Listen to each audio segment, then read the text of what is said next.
Hi there, it's Sandy, your sister and your friend. Welcome to today's video. To set the stage for today's teaching, I just wanted to remind us that we're all facets of the one Son of God. And a long time ago, outside of time, we, the Son of God, decided that we could separate ourselves from God, our Creator. And because we thought we could do that, we withdrew into a dream of separation. The separation never happened, but we created, or we didn't create, we made up a whole dream world, which is what this world is, an illusion that we made up as a dream. And in this dream world, we made ourselves as a decision maker, and we created a thought system called the ego. Now, at the same time, God created the Holy Spirit, which would be His voice in us, in this illusion, in this dream, to help us wake up to the reality that this is just an illusion, that we have never, in fact, left heaven. Now, in this dream, we made ourselves to be the decision maker, and that we could choose between the ego or between the Holy Spirit. And so when we choose our ego as the decision maker, when we choose, the ego is a myriad of voices that is never quiet. They're never quiet, and they're always wrong. And because the ego is always wrong, I call that the being in our wrong mind when we choose to follow the ego. And conversely, the Holy Spirit is a singular voice, the singular voice of God. It's very quiet. We hear it when we're in stillness, and when we turn, He's very patient in waiting for us to turn to listen to the Spirit, who will guide and direct us into things. They're always right, and that's why I call that being in our right mind. Now, when we're in our wrong mind, we always feel guilty and alone and afraid. We never think that we have enough of anything. And the ego will always have us look outside of ourselves to find satisfaction and pleasure in this life, because the ego knows, again, it's a thought system that we made up, but it knows that if we turn inside and look inside of us, we're going to find the Holy Spirit, and that dissolves the ego. Now, on the other hand, when we're in our right mind, operating from there, we're always going to have God's peace and joy and happiness. We will always know that we are loved unconditionally, and all fear and judgment will disappear from our lives altogether. So you would think would be a no-brainer for us to say, well, gosh, I'm just going to choose the right mind, the Holy Spirit in all cases in my life. But unfortunately, we've been conditioned and even hypnotized to agree with and side with the ego over the Holy Spirit. But today can be the day that if you haven't awakened yet, that this can be the day when you wake up to find out that you can choose differently. Now, I've heard other teachers share different practices, and there are 3 practices that I've heard about or heard taught that I've put into practice that I really find useful to me in choosing to agree with the Holy Spirit, and no matter what's unfolding in front of me. And I am going to talk about these practices in a dualistic term. I'm going to use this body and this world, even though it's an illusion. I'm going to use them as teaching tools. This is how I use them for myself, teaching tools for me to learn, again, that there is no separation, and all things are one in God. God is all and in all. So the first technique I want to share with you is picturing the Holy Spirit as my friend.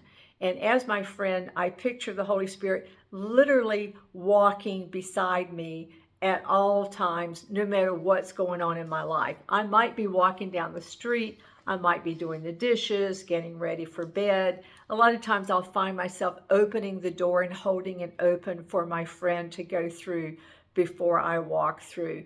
The more concrete I seem to be able to make this, the more I am apt to turn to my friend and looking for advice that I will hear, not verbally, but I will hear in my spirit communicate to me in terms of what words to say, when I shouldn't say things. Mostly is to smile and to be happy in all situations. And I call this my friend technique. The second technique I call the seated self. And this is when I picture that my true self as being still in heaven, never having left God, as seated behind this self that's operating here in this world. So my true self is in stillness and is there to help me. So when I feel any kind of negative energy coming from another person or from a situation in the world, I can fall back or pull myself back into feeling like I've now come back into one agreement with my true self.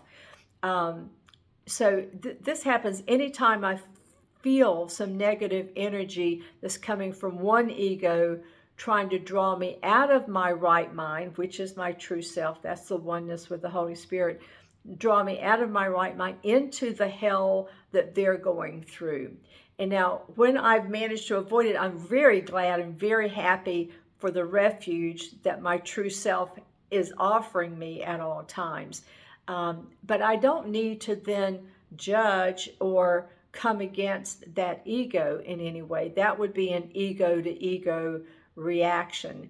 In this case, my true self will give me the inspiration I need, again, for what words to say or what words not to say in order to draw that person into their right mind, or at least to open the door for that to happen.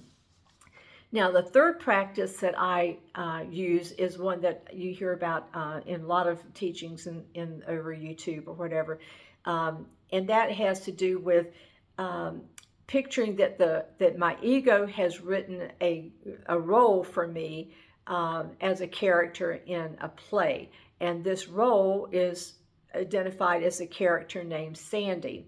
Now, so the ego has actually written a whole script for Sandy, and it's going to include all kinds of suffering and pain and lack based on the amount of punishment that Sandy's ego thinks that she should go through for the sins that she has committed. Now,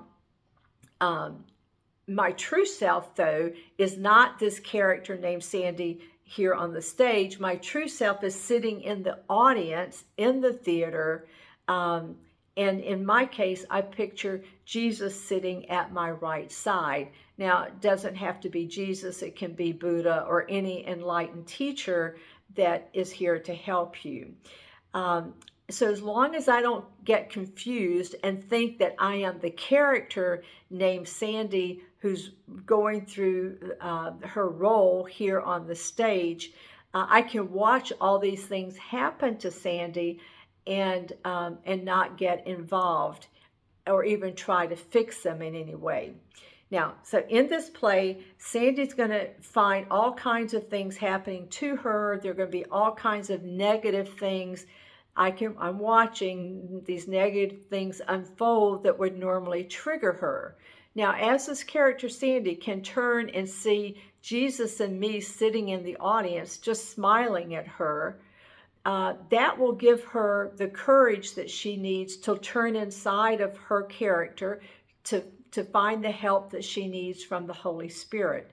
The Holy Spirit, remember, is in this illusion of this dream world there to help us. And so the Holy Spirit can take the suffering, so-called suffering, that the ego has written for her and can help Sandy let those things go that she has stored up inside of her that has actually made her sick in the past.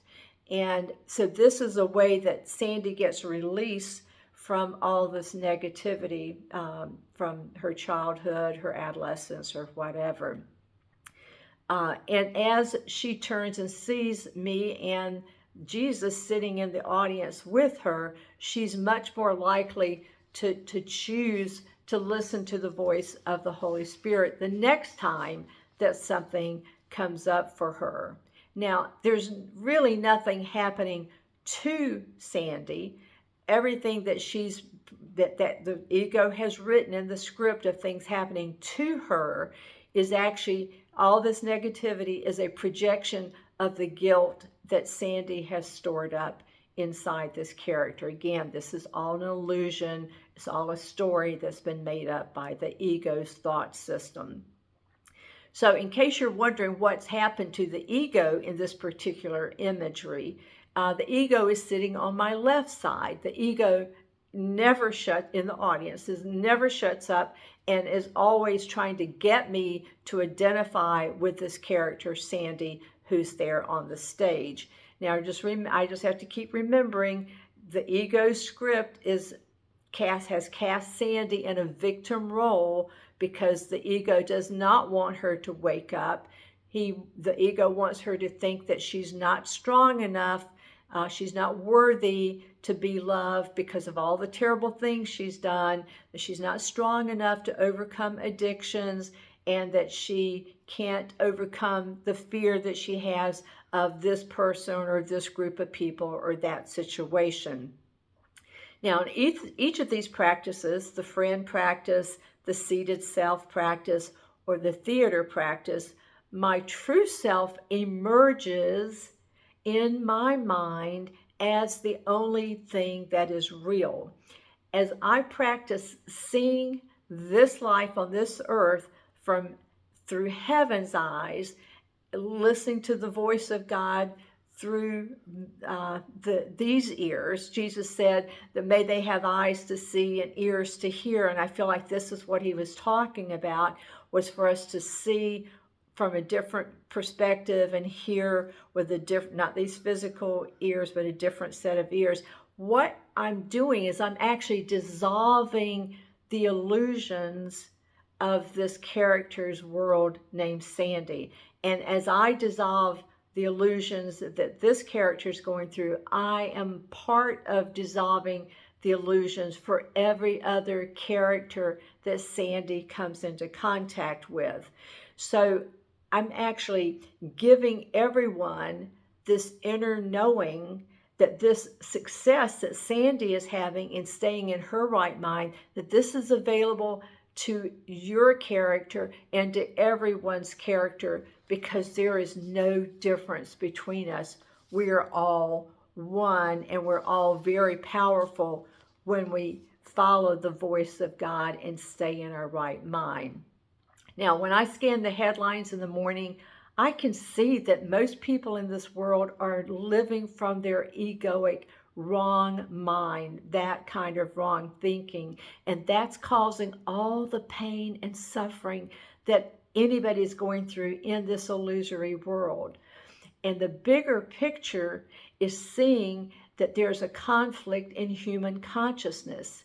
And as I look at this problem of the world, as I'm seated in the theater with Jesus, I know that everybody who's still in their wrong mind, that they just don't know who they are yet. I believe that will happen. I am sure that that's going to happen.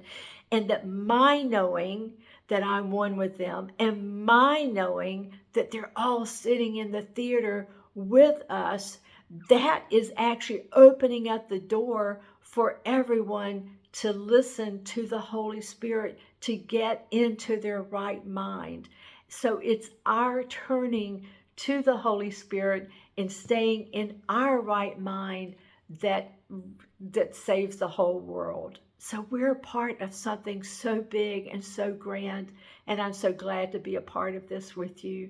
Thank you so much for listening. If anything ministered to you, helped you today, I'd love a like, a comment. If you haven't subscribed, do that if you would. I'd appreciate it so much. God bless you. I love so much being in God's family with you. Go and be blessed for the rest of the day, and I'll see you next time. Love you. Bye-bye.